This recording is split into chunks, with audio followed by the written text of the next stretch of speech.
please join me in thoughtful prayer in your faith as I do in mine.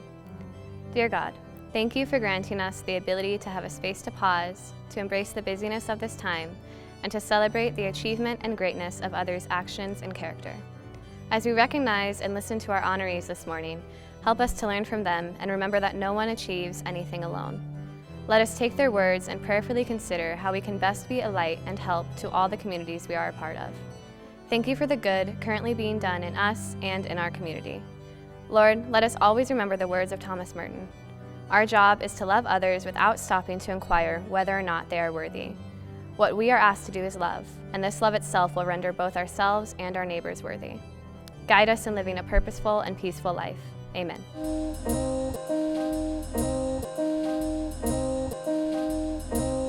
Good morning.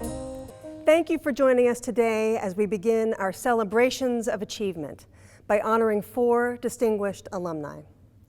While this is not our traditional way to celebrate, on a screen instead of in person, the tradition of Achievement Day at Jewell is a storied one. Since 1944, the college has honored nearly 400 alumni who are leaders, thinkers, innovators, and doers. Each year, our Citation for Achievement honorees credit Jewell's high standard of learning, as well as our caring faculty, for setting them on a path for success. I would like to recognize the Jewell College faculty for inspiring students to achieve their highest potential. At this time, we also recognize all the past Achievement Day honorees whose lives have provided inspiration for our students and for so many in our community. Finally, I wish to recognize our Board of Trustees who are committed to ensuring that our students have the opportunities and the resources they need to be successful. They are remarkable individuals, and Jewell is certainly a better place because of their leadership. Now, Dr. Ann Dima, Provost of the college, will introduce some of our exemplary students.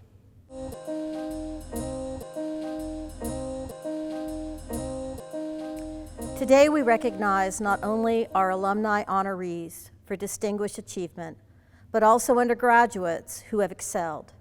Students ranked in the top 10% of their class and who have completed at least 60 credit hours at William Jewell qualify for induction into Phi Epsilon Honor Society. Congratulations. It was Vince Lombardi who said, "The quality of a person's life is in direct proportion to their commitment to excellence, regardless of their chosen field of endeavor. You've worked hard on the Hill, we're proud of you, and we know great things await." Before we hear from our honorees, we bring you our concert choir, directed by Dr. Anthony Maglione.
find in the 15th teaching of the Bhagavad Gita the image of an upside-down tree. Its roots reach toward the heavens and its branches in all directions. The branches are said to be entangled in the lower qualities of nature. And what's potentially worse, the upward-reaching roots can also get tangled up in the qualities of the world down here. The counsel of the Gita is to understand that the upward-reaching roots in the clouds, so to speak, display the true and deep reality of all that is. But that's too easy to forget. Dimple Dhabalia did not forget. After investing her energy and skills in public service, working with asylum seekers and refugees on behalf of the U.S. government, she shifted her focus to the empowerment of the people who serve vulnerable and marginalized populations. Dimple became the founder and CEO of Roots in the Clouds. The founding principles are rooted in what is higher. Through her organization, the higher reality that binds all reality reaches down to the ground where people live. Her organization helps to inspire the souls and refine the skills of those who devote their energy to humanitarian causes so that they can be more effective instruments for individual and social transformation. The Jewell philosophy today is expressed in these words: we are critical thinkers in community, pursuing meaningful lives. Dimple Dhabalia clearly grasped and embodied this philosophy 2 decades before Jewell put it into words. The college proudly recognizes her life and achievements as a reflection of the ideals to which this institution is dedicated. For accomplishments and contributions in the fields of public policy, service, and jurisprudence, Jewell College is honored to present to Dimple Dhabalia this citation for achievement. Thank you for that kind and thoughtful introduction, Dr. Chance. It was so incredibly meaningful to me. President Walls, faculty and staff, family, friends, distinguished guests, and my fellow Citation of Achievement honorees, it is with great humility and a profound sense of gratitude that I stand here before you today to accept this Citation of Achievement. I'm the daughter of 2 extraordinary immigrants who left behind everything familiar and safe to build a life in a land that offered them nothing more than a glimmer of possibility. My parents' heartfelt belief was that in this great country they had chosen to call home, there was nothing their daughters could not do, be, or experience. I know without a doubt that if my parents could be here today, they would be beaming with pride and joy at seeing me receive this honor. And while I miss them both terribly, I take comfort in knowing that their many sacrifices and the values that they instilled continue to guide me every day. In my 2019 Oxbridge High Table remarks, I asked the attendees to imagine that every moment of our lives is represented by a thin black line. And at any given moment, we're either operating from above the line or below the line. When we're operating from above the line, we're open, curious, non-judgmental, committed to learning and acting with intention. When we're below the line, we're closed off, defensive, digging in our heels, and only committed to being right. While most of us would like to operate from above the line as often as possible, it's the awareness and discernment to recognize from where we are operating at a given moment that actually creates the capacity for change. One of my first exposures to above-the-line thinking was at Jewell during my 2nd semester freshman year in Dr. Chance's Intro to the Bible course. I remember walking into this class with a lot of narrow-minded beliefs about what I was certain would be a class espousing Christian values that I was sure were different from my own Hindu ones. My plan was to just check this requirement off the list and move on with my life. But then something curious happened. I found myself in a class with a professor who asked questions, who encouraged debate and discussion about biblical interpretation, who modeled critical thinking while broadening my views and encouraging me to explore religion from different viewpoints, who challenged my perspectives with curiosity and without judgment. Dr. Chance's class was a safe space that held me open to recognize that there exists within each of us a form of humanity that transcends any particular religion, holy book, or God to whom we pray. What I've learned over the years since then is that opportunities to work with above-the-line thinkers like Dr. Chance are not a certainty in our schools, workplaces, or communities. In fact, in many ways, our institutions are unintentionally designed to create below-the-line mindsets. Things like competition, comparison, lack of transparency, and inequitable power structures are just a few of the things that can easily move us below the line, stifling our creativity along the way, and keeping us disconnected from each other at a basic human level. I've spent the majority of my career traveling around the world, and what I've learned is that irrespective of geographic location or perceived differences, our desire to be seen and celebrated, to feel valued and connected to purpose, and to be treated with dignity and respect are part of a shared and common humanity. Fundamental to who we are as human beings is a desire to belong. But here's the thing. Belonging cannot exist as long as we dehumanize individuals and groups that we consciously or unconsciously view as different from us. We may want to believe that dehumanization is something that only occurs during times of war or conflict and only in other parts of the world. But when the Founding Fathers memorialized their refusal to recognize entire segments of our society as whole human beings, dehumanization became the foundation upon which this country was built, and which continues to put up barriers and hold down entire segments of our society to this day. We see it happening right now in what noted scholar John C. Powell refers to as othering. We see subtle forms of othering show up in schools and workplaces as inequities in the hiring process and the admissions process, in a lack of diversity on leadership teams and in boardrooms. We see and experience othering in its extreme forms in our communities through hate crimes, mass incarceration, lack of access to health care and clean water, racial profiling, voter suppression, the list goes on. The underlying message of othering is that it's only okay to be one kind of human in this place. And if you're different, you don't belong. It creates a dangerous narrative, a single story that doesn't recognize intersectionality and how multiple forms of oppression are often experienced simultaneously in ways that make them inextricable from each other.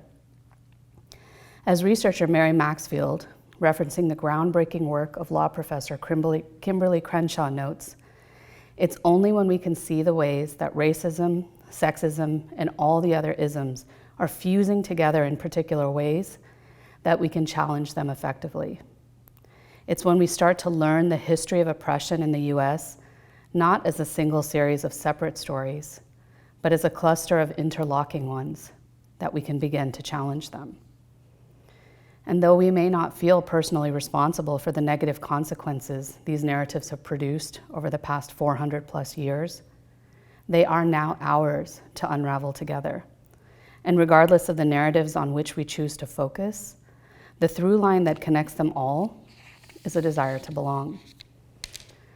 I share this today because we find ourselves at a pivotal moment in our collective history, where we have an opportunity to shift away from existing cultures of systemic othering and to move towards building cultures of universal belonging, where awareness, empathy, and compassion drive meaningful connection, where we can work together to create a new narrative in our schools, organizations, and communities that says it's okay to be more than just one kind of human, that I see you and accept you as a whole human being, that I celebrate your differences, that you belong.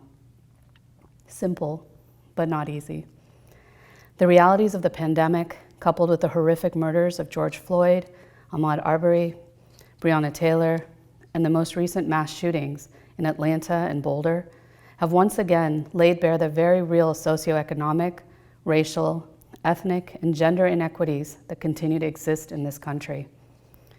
They've reignited a heightened level of awareness and demand for social justice and racial justice, and created an urgency in schools and workplaces for more diversity and inclusion. But diversity and inclusion are more than special initiatives or training programs, something to be checked off a list. They're about weaving together a diversity of perspectives into the fabric of our culture by amplifying and elevating the voices of traditionally underrepresented groups. Diversity and inclusion form the foundation upon which cultures of equity and climates of belonging are created. Belonging is different from inclusion because inclusion still implies an otherness. Inclusion is like someone opening the door and inviting others to sit at the table. But just having a seat at the table isn't enough if you don't feel like you actually belong at the table. Belonging is about more than just having access. It's about sitting at the table and having the right to use your voice to co-create with every other person in the room. Belonging is where we acknowledge, honor, and experience our shared humanity. We cannot claim to be diverse, values-based organizations founded on principles like critical thinking, fairness, accountability, equity, and inclusion if the systems that create the cultures and climates in our schools and organizations are based on a single set of experiences, perspectives, and ways of being in the world.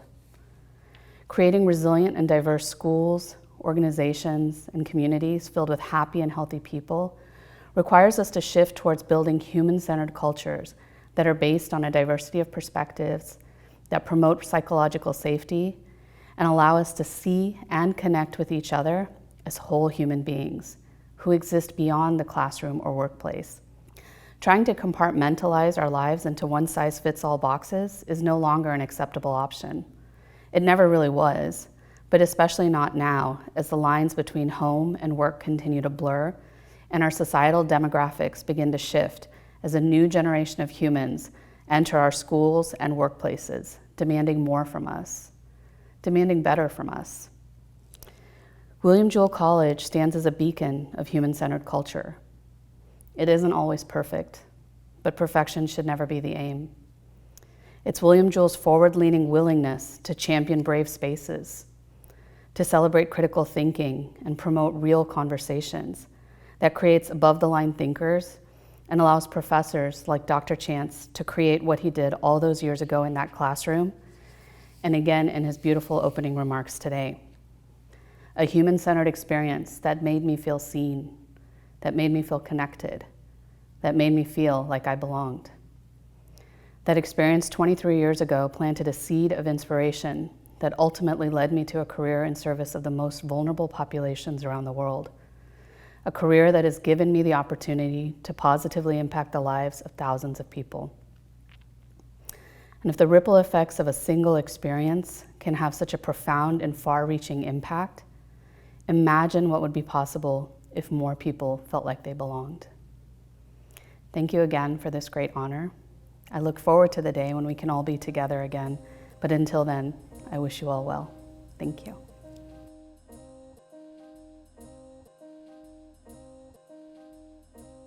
Mike Frazier, a 1986 graduate of William Jewell, has made it to the upper echelon in the Kansas City real estate ecosystem.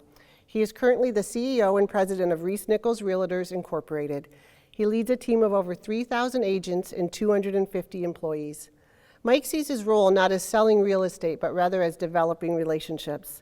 This is a lesson he learned while at Jewell and one of the things that has influenced him the most throughout his career. When I was talking to Mike about this award, he said while at Jewell, he learned it was important to be a part of the whole, something bigger, something of purpose. He went on to say that he learned about investing in others and how important it was to be always about the growth of others. Be a good person, be humble, be hungry about learning, and be people smart, he told me. This advice is something he took with him after his days on the Hill. This focus on relationships was coupled with his insatiable need to find meaning and purpose in all that he pursued. His career started in an accounting class when Dr. Gene Hawkins told him he was pretty good at cost accounting, and he ran with it. He has pursued opportunities at Hallmark and in real estate that allowed him to learn new things, pique his interests, and that gave him the opportunity to develop relationships. This relationship-driven approach was fostered at Jewell through his time on the basketball team and becoming a member of the Fiji fraternity. Talking to Mike, it is evident that he believes in relationships. It was hard to get him to talk about himself as he kept asking questions of me. In short, he lives out the belief that being humble matters, relationships are important, and if you find something you love to do, it can make all the difference. Mike, thank you for making a difference in Kansas City and in the lives of your team members. The college proudly recognizes his life and achievements as a reflection of the ideals to which this institution is dedicated. For accomplishments and contributions in the fields of accounting, business, and leadership, William Jewell College is honored to present to Mr. Mike Frazier this citation for achievement. I'm humbled to be receiving the Achievement Day honor.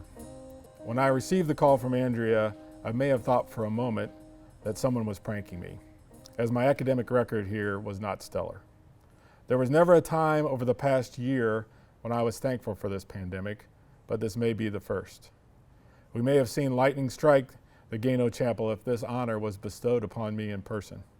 It would have certainly been a unique day, second only to the infamous day in which a rock band, I believe it was the Romantics, played in the chapel in the early 80s. Look it up, it happened, I was there. William Jewell College, the campus of achievement, that was the tagline back in the early 80s. Achievement can be defined in many different ways: academic or career success, or by developing your skills through courage and effort to attain heights you've never believed possible.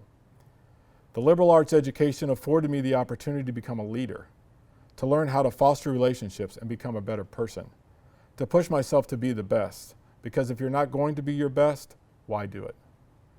As I reflect to 1982, when I started my journey on this great campus, I'm reminded of the lack of focus and dedication that I possessed.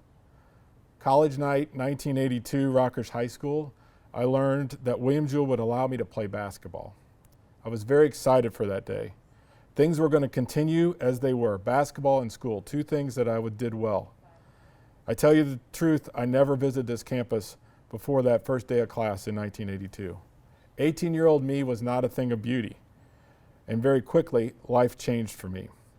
Basketball was no longer easy and quickly ended after my sophomore year. Academics were not easy since I was not committed. I was not prepared to be on my own, and coming from a Catholic high school, I was not prepared for life on a Southern Baptist campus. One of my first classes, taught by the legendary Dr. Duke, obviously religion, was an eye-opener for me. After one long, thought-provoking class, Dr. Duke asked me if I was Catholic. Proudly, I announced, yes. He paused, looked me in the eyes, and said, "You're not going to do very well in my class." And so my Jewell journey began. This story, like so many others, exemplifies the William Jewell experience and what a true liberal arts education stands for. I had to think differently to succeed. Over the years here, I transformed and changed and learned about life, about relationships, about pursuing the things I had a passion for, and about being the best me. My time here was not all about books, actually very little about books, but I did begin to find my path. Knowledge comes in many forms, and I learned how to build relationships with people. I joined the Phi Gamma Delta fraternity and assumed leadership roles. I learned to care more for others than for myself. And that, if you care, you can succeed. The fraternity gave me the ability to assume leadership roles, and William Jewell gave me the ability to broaden my perspective. The liberal arts education and the programs the college offered afforded me the opportunity to think differently. As I continued to grow and expand my knowledge through my career, it became very apparent that caring for others and those around me did more for my career than my individual achievements. Helping others grow and achieve also came with internal rewards. The pursuit of interesting and fun opportunities was instrumental in my success. These were all things I learned early on from my parents, but I started to implement during my time here on the campus at William Jewell. The most difficult portion of my day has always been getting out of bed. But when you're passionate about what you're doing, if you enjoy your job, if you like and can help those around you, getting out of bed becomes easy. Looking back at my time here, I often think if I should have done things differently. I'm sure many of us have these same thoughts. Should I have studied more? Should I have been more focused, more dedicated, more committed to my future? Would any of that change who I am or who I became? I don't think so. College life should not only be about the pursuit of A's and B's. It should be about growth, maturity, and finding who and what you want to be. William Jewell gave me those opportunities. For those of you who are in similar mindset, continue to search and define your path, persevere, and never give up. Build your skills and develop yourself in areas that you find interesting and have a passion for. Be a critical thinker so you can influence the future. Thank you to William Jewell College, the Board of Trustees, and the faculty and staff for this significant honor. I also would like to congratulate my fellow honorees who deserve this recognition a lot more than I do. A special thank you to Christy Saligo-Fleischman for nominating me for this award. Finally, thanks to my family. First to my parents, who were very patient with me, allowed me to forge my own path, even when that path was a bit windy. My children, who make me proud every day and gave me the greatest education by allowing me to be their father. And finally, to my wife, who has given me the time, the support, and the encouragement to dream bigger and pushes me to be my best each day. Because if you're not going to be your best, why do it?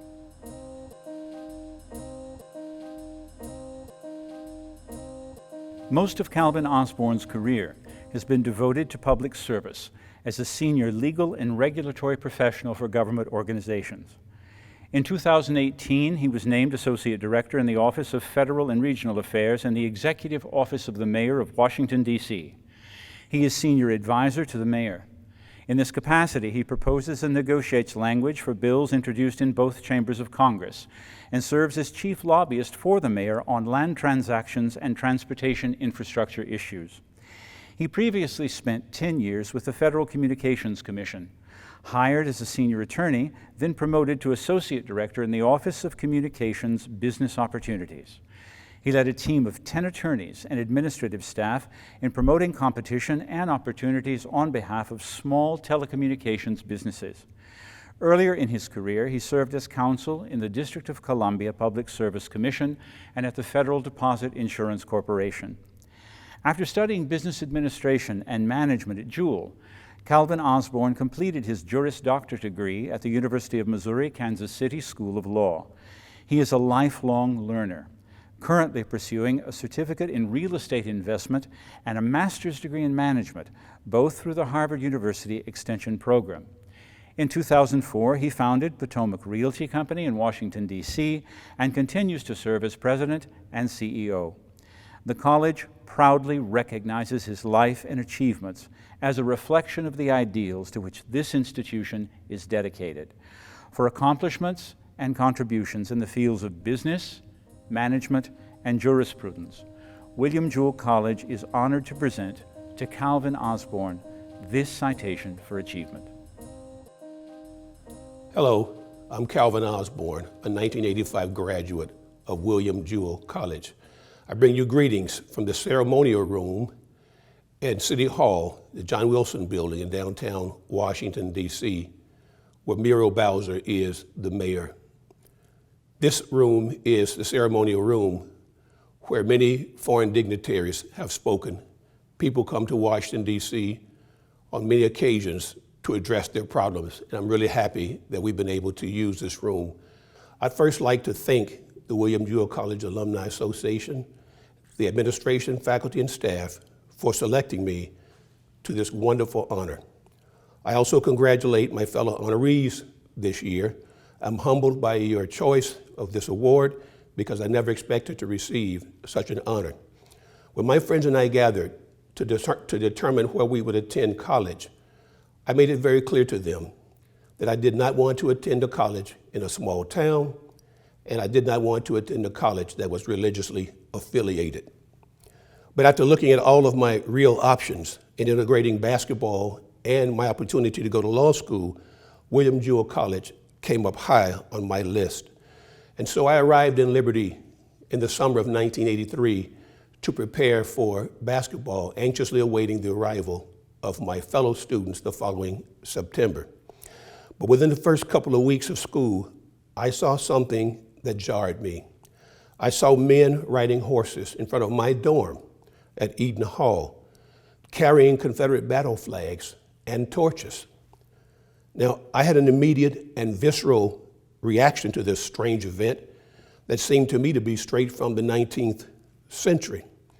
And so with my emotions running wild, I asked everyone in sight what they thought of this, but no one else seemed to be bothered or to care. I had to make a decision right then and there about whether I was going to ignore it as well or address it in some way. I felt crushed. I felt small. I felt insignificant.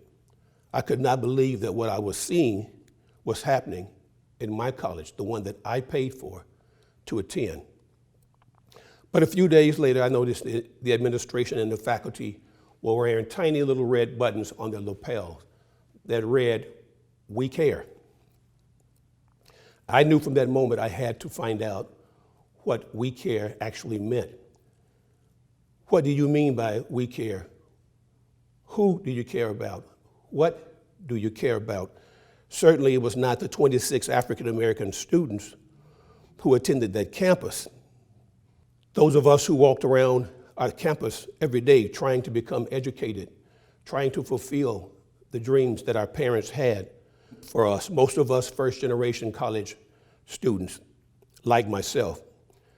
I had to determine if I wanted to be a catalyst to force that change by challenging the other students, the administration, and faculty to address this situation.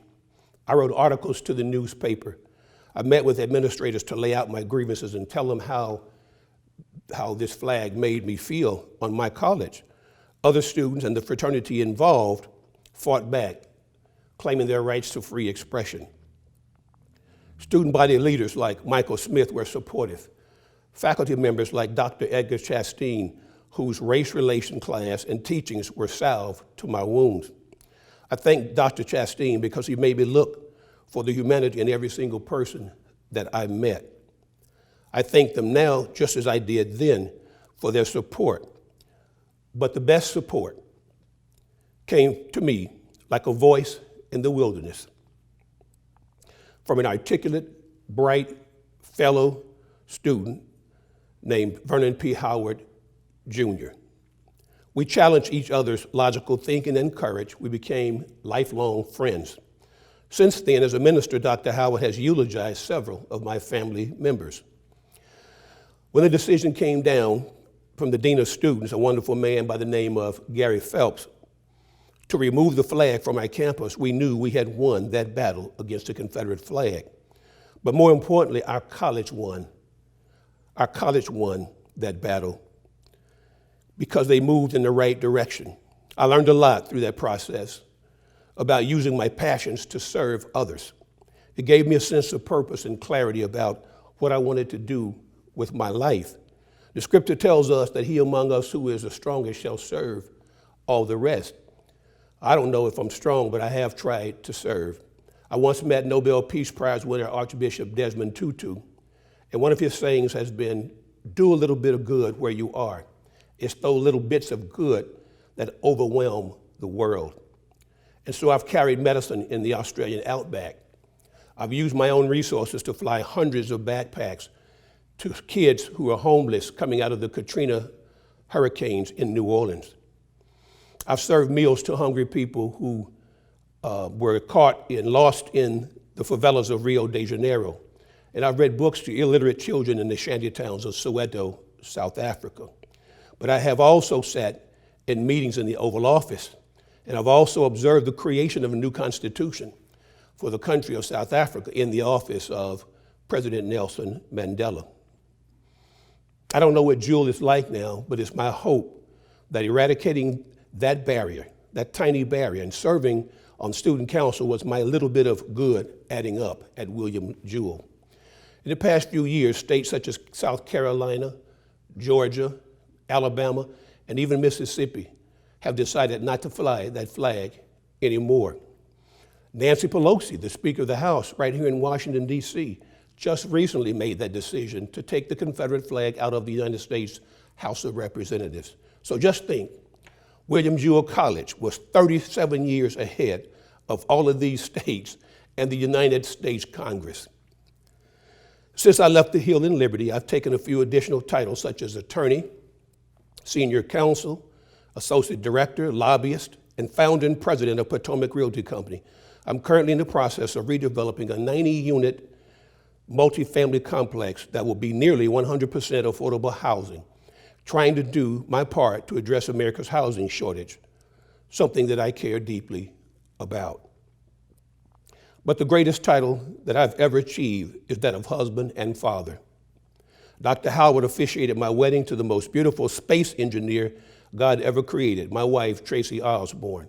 I thank her and our daughters, Clark Osborne, who is a senior at North Carolina A&T State University in Greensboro, North Carolina, and my daughter, Raina Osborne, who is a sophomore at Virginia Commonwealth studying forensic chemistry. My work now is on another hill here in Washington, D.C., trying to preserve federal land, clean water, clean air, and trying to make D.C. the 51st state, because there's still 712,000 people who live here but have no vote in Congress. So finally, I'll leave you with this. 2 years ago, I was elected president of my Civil War reenacting group called the 54th Massachusetts Civil War Reenactors. I've been with them now for 30 years. We made the movie Glory with Denzel Washington, Morgan Freeman, and Matthew Broderick. Just this past summer, a news network, CNN, came to my home in D.C. to tell me something that I did not know about my own ancestry. They told me that my great-great-grandfather, a man named William Lacey, was a runaway slave who made his way to Kansas, the Free State, and decided to fight with the 1st Kansas Colored Troop against that very battle flag, the Confederate flag, in a place called Island Mound in Bates County, Missouri. You see, unbeknownst to me, fighting against that flag and the oppression that it represents is something that's been in my blood for generations. I just never knew it until now. So what I now know in my heart is that even though I did not want to be in that small town or at a religious college, God had his own plan for me. It was the best thing for me. I woke up my study skills and I brushed off my courage in that little town called Liberty. You see, it was the spirit of William Jewell himself, the old medical doctor turned preacher turned politician, that permeated that dorm at Eden Hall. I may not have wanted William Jewell, but it's clear that William Jewell wanted me. Thank you.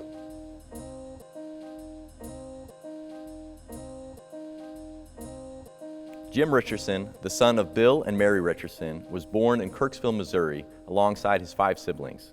Jim's father was a longtime and successful football and golf coach at Northeast Missouri State University, now Truman State University. From an early age, Jim got daily lessons on leadership and management as his father prepared himself and his teams for competition and, more importantly, life off the field.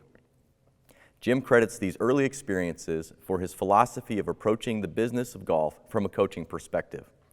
As you can imagine, growing up in a coach's house exposed Jim to a wide range of sports, including football, baseball, and golf. While he enjoyed all of them, golf found a special place in his heart because that was where he and his father could spend time together just to talk and get to know each other. While at Jewell, Jim continued the family tradition of athletics and played football for 2 seasons before concentrating on golf, where he lettered for 4 years and was a captain as a senior. Not all of Jim's time at Jewell was spent on the golf course, of course. He majored in communication and was a member of the Kappa Alpha fraternity. After college, Jim planned on pursuing a career in sales or marketing, but decided to spend more time in the golf world first, thanks to a PGA professional who became an important mentor and lifelong friend. Jim's career in the golf industry has spanned more than 30 years and has taken him all over the world, including stops in Hawaii, Scotland, Wisconsin, and Florida. Jim is currently the Senior Vice President of Operations for Troon, the world's largest golf management company. Also of note, Jim was elected the president of the PGA at the 104th annual meeting in October of 2020. Previously, he was elected as vice president in 2018. When Jim was elected secretary as a member of the Wisconsin PGA section in 2016, he became the first Wisconsin PGA member to be elected as a national officer of the association. Although Jim has had a tremendous impact on those around him personally and professionally, I'm confident that his journey down the fairway of life is far from over. As Ben Hogan once said, the most important shot in golf is the next one. The college proudly recognizes his life and achievements as a reflection of the ideals to which the institution is dedicated. For accomplishments and contributions in the fields of communication and management, William Jewell College is honored to present Jim Richerson this citation for achievement. Good evening, ladies and gentlemen. First, I'd like to thank many people for this honor and award.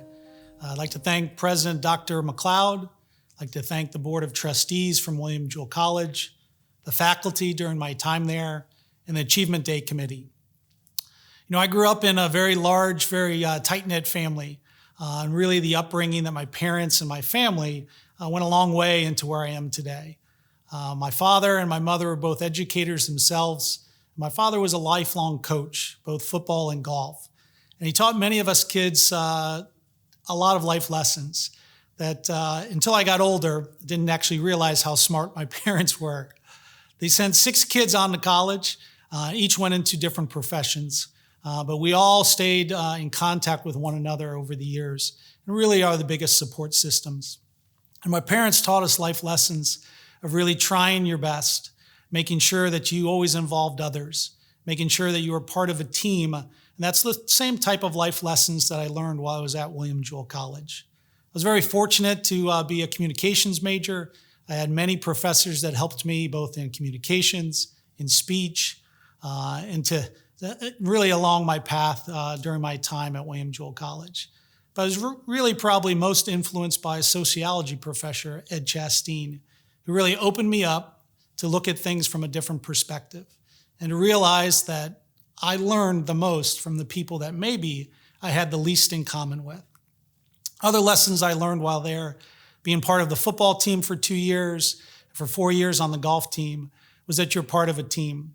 We had individuals on both teams, both football and golf, that were extraordinary athletes, but we had other individuals that were extraordinary teammates. What you learned from the team activities was that no matter how good you are, that unless you can create and be part of a better team, you won't have any success. You know, college is preparing you for the life beyond. And I owe so much to my fraternity brothers of the Kappa Alpha Order that really introduced me and taught me so many life lessons, not only during my years on the Hill, but really what has happened since that time and over the last 32 years. I also would need to give a shout out to the Zeta Tau Alpha sorority, who really shaped my wife, Christy, who I met while we were on the Hill. You know, she's the love of my life. And is the one that keeps me in order every day of our lives. But again, your college experience, and specifically my college experience, was all about preparing you for not only a career, but really preparing you for life. William Jewell College helped make me a better husband, hopefully a better father, a better brother, and hopefully a better friend. You know, my parents often say that moments matter. And what I've realized and learned over the years is that there's so many different moments that touch an individual's life. You can have bad days, good days, there's weeks you might remember, but I think there's moments. There's moments that affect all of us. There's moments that change the way you think. There's moments that change the way that you're influenced. There's moments in how you look at the world. I've been very fortunate, not only at my time at William Jewell College, but since then, to be involved in both the hospitality industry through 18 years working for Marriott and the Ritz-Carlton organizations, 11 years spent working for the Kohler Company, and the last 3.5 years working for Troon, a golf management company. All 3 of those were global brands and global companies that thought on a bigger picture and a bigger scale. And what I realized is the interactions that you have with people, whether it be your family, your friends, business acquaintances, or someone you met for the first time, that those moments truly matter that can shape your life. Being able to be honored as Achievement Day recipient is one of those moments. I can't say that I've been able to spend as much time as I would like back on the Hill, as my wife and I and family have lived around the country, and my job has taken me around the world. Been very fortunate, but it's always drawn back to those moments that I experienced at William Jewell College and the times that shaped me and my family. I ended up marrying a girl that I fell in love with at William Jewell. We ended up having family together. The friends that I stay in the closest contact are those that I went to school with at William Jewell, whether it be from the Kappa Alpha fraternity, whether my time on the football team, my time on the golf tee, riding around in the van throughout the country with Coach Gorley at the wheel, yelling at us for some reason in the back on why we weren't paying attention. It's those moments that help shape you, not only when you're a young man or a young woman, but shape you for the rest of your life. Now, I'm influenced more by the golf world these days, as I have an opportunity to be the president of the PGA of America, the largest sports organization in the world. So I draw a lot of inspiration from golfers and things that have happened throughout the history of golf. The great Bobby Jones, who was one of the greatest golfers of his day, had a saying that said, "The object of the game, much like life, is to beat the opponent. Just make sure that opponent is not yourself." I'd like to thank those at William Jewell College that helped shape me throughout my time there, all my friends and family that helped shape me along the way, and for those of you that are tuning in tonight to watch the Achievement Day Awards. Thank you for this special recognition. I will cherish it always. Thank you.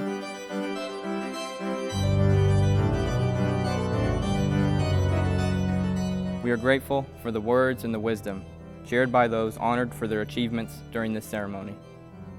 It is my great honor to ask you to join me in this benediction as we reflect upon the accomplishments of our college's esteemed alumni and prepare to forge our own path forward in their footsteps, doing what we can to live up to the values that they have exemplified in their service to others. Dear Lord, through our recognition and celebration of these achievements, allow us to be constantly reminded of the value associated with living a life dedicated to leaving this country and this planet better than we found it. Let us all see what can be achieved by striving for love, peace, and compassion. Let us see the possibility for grace in every situation, even if the iniquity and the injustice of others threaten to overshadow our better angels. Most of all, let us see the power of your word and your guidance as we endeavor to make our own imprint upon the world, even when others inevitably tell us that our dreams are too big or our ideals too far out of reach. We will repose our trust in you, Lord, asking only that you provide us with the strength to devote ourselves to those causes for which we find passion, so that we might remain courageous and vigilant in the face of every difficulty. May your love be with us all. Amen.